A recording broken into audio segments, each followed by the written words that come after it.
Dried vegetables are great to have on hand for adding to soup or to mix with sour cream for a dip.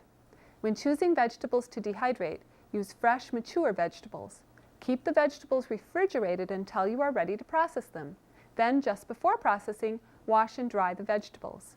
Hi, I'm Julie Cassio with the University of Alaska Fairbanks Cooperative Extension Service.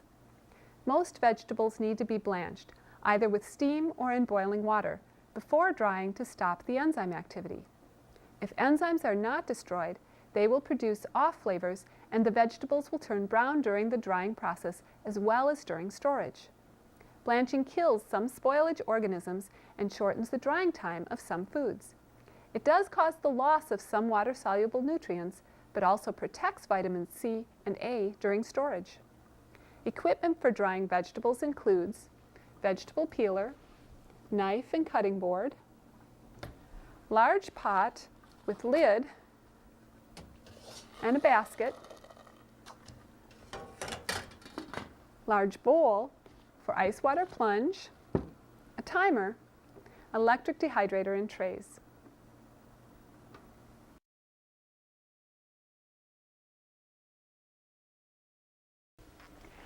Wash vegetables thoroughly. Dry and remove any blemishes just before processing. Peel, trim, and core, and slice. This, of course, will vary depending upon which vegetables you're using.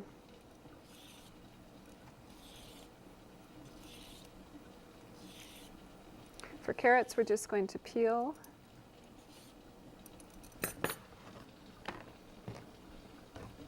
and slice. Now the goal is to get our slices as even as possible.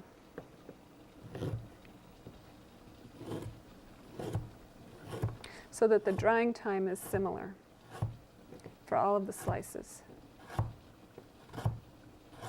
A mandolin is a nice tool for cutting slices evenly.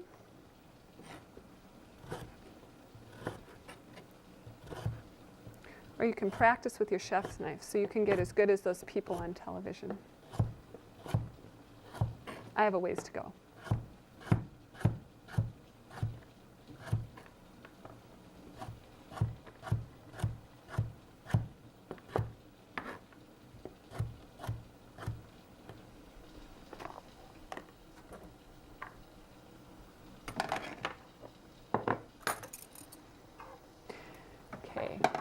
To blanch vegetables, fill a large pot 2/3 full of water, cover and bring to a rolling boil, which I already have done.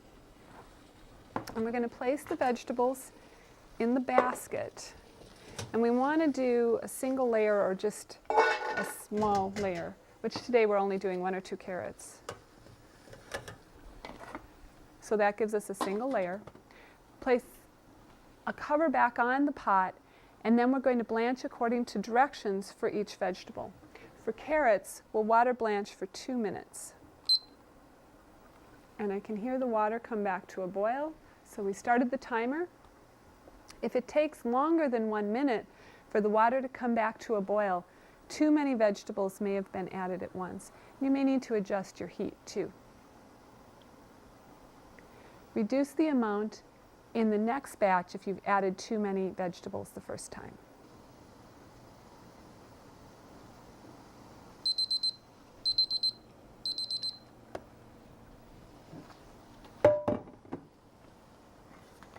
After blanching,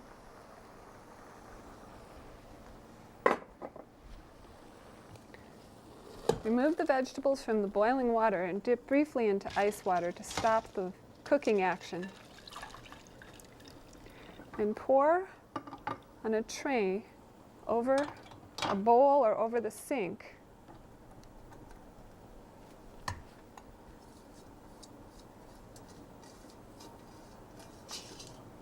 And arrange them in a single layer. I'm going to put the lid on so I can get ready to do the next batch.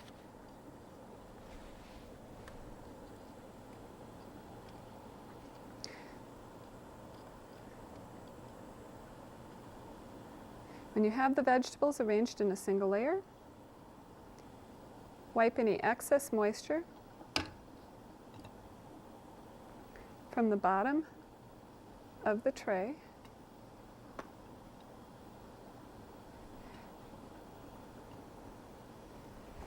and add it to the dehydrator.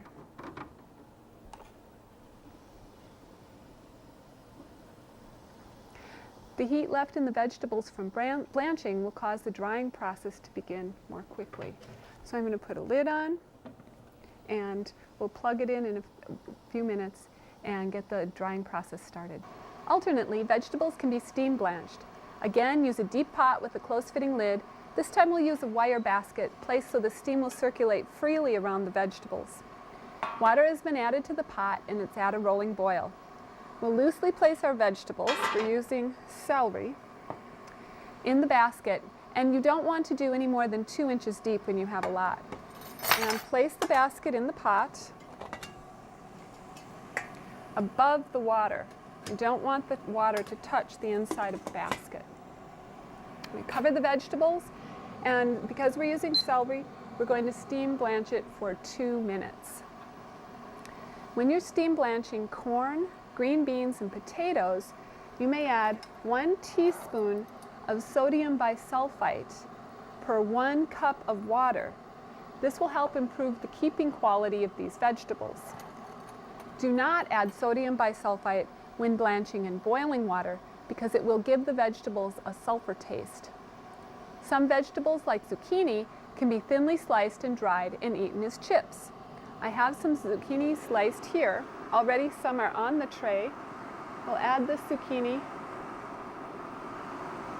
to the tray.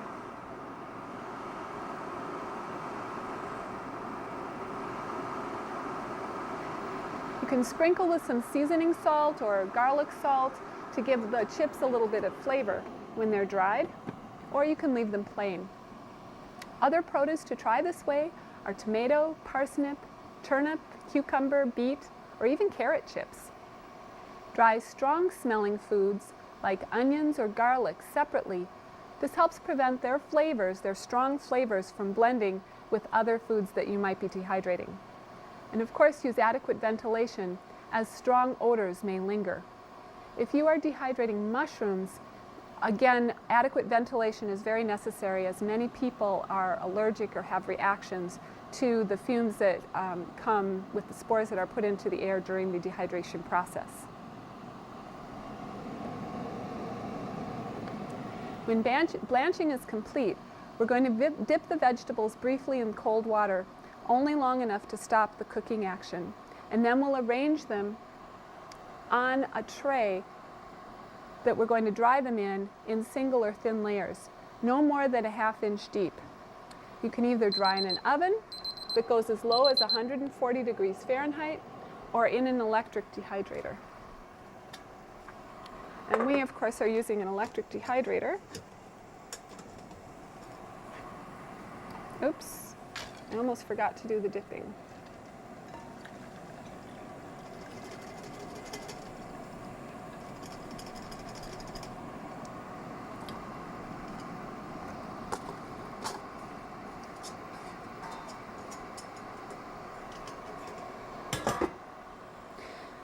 When these dry, the moisture will come out, and as the moisture comes out of the vegetable, they get smaller. So if you can arrange them on the smaller part of the mesh, then you'll have less falling through to the bottom as they dry,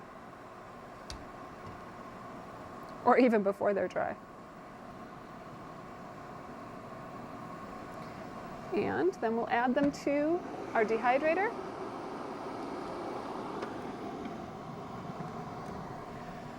Trays in a dehydrator should be rotated during drying, as the foods nearer the heat source will often dry more rapidly.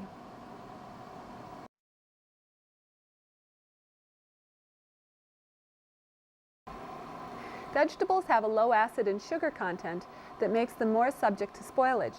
Veggies are dried until they are crisp, tough, or brittle. Some vegetables actually shatter if hit with a hammer. At this stage, they should contain about 10% moisture. Remove a small handful of food and cool for a few minutes before testing for dryness. When warm or hot, foods seem more soft, moist, and pliable than they actually are.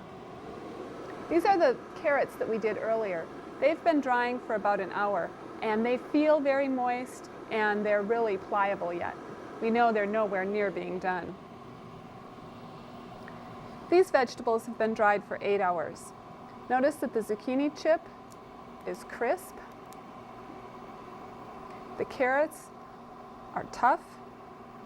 And the celery, which has shrunk, it's lost so much moisture, is also very tough. To make vegetable flakes, crush your dehydrated vegetables using a wooden mallet or a rolling pin. Powders are finer than flakes. A food mill, food processor, or blender will pulverize the dried vegetables. Common powders are made from onion, celery, and tomato. Allow your dried food to cool about 30 to 60 minutes. Then package the cooled food immediately to prevent absorption of moisture from the air in dry, sterilized glass jars or in moisture and vapor-proof freezer containers, boxes, or bags. Metal cans may also be used if food is first placed in a freezer bag. To protect from insects and reabsorption of moisture, seal the lids onto the containers. Bags may be heat sealed with a home vacuum sealer, for example, or closed with twist ties, string, or rubber bands. Label containers with the name of the product, the method of pre-treatment and drying, and the date. Store in a cool, dry, dark place. Properly stored, dried vegetables keep well for 6 to 12 months. Discard all foods that develop off smells or flavors or show sign of mold. When ready to use, most vegetables need to be soaked. Cover root, stem, and seed vegetables, such as carrots, green beans, and peas, with cold water and soak 30 minutes to 90 minutes. Or you could cover them with boiling water, and the soaking time is shorter, about 20 minutes to an hour. After soaking, then simmer until tender. Dehydrated vegetables may also be added to soup or stew. Another option is to let the dehydrated vegetables sit 15 minutes in the hot liquid, strain the excess liquid, and use rehydrated as you would the fresh vegetable, though they are best used as ingredients for soups, casseroles, sauces, stuffings, and stews.